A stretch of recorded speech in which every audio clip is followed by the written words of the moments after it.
Hello everybody, in today's video I'm going to show you how to pay a traffic ticket online in Baltimore. Firstly, open any of the web browser.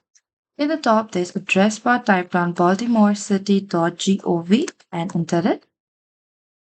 Once inside this homepage, scroll a bit down and from the popular services select this parking or traffic ticket here in the bottom. And from here what you need to do is you need to simply fill up your license plate or the citation issue that you have. And after that you can select this search here. And after that, if the ticket is marked payable, you can select the online payment option and you can follow the instruction and complete your payment. And after that, you can save your payment confirmation. And you generally have 30 days from receiving a payable traffic citation to pay or choose another option. That is it. That is how you can pay a traffic ticket online in Baltimore. Thank you for watching this video. I hope this video was helpful. If you have any queries or confusion, please comment down below and we will reach out to you very soon.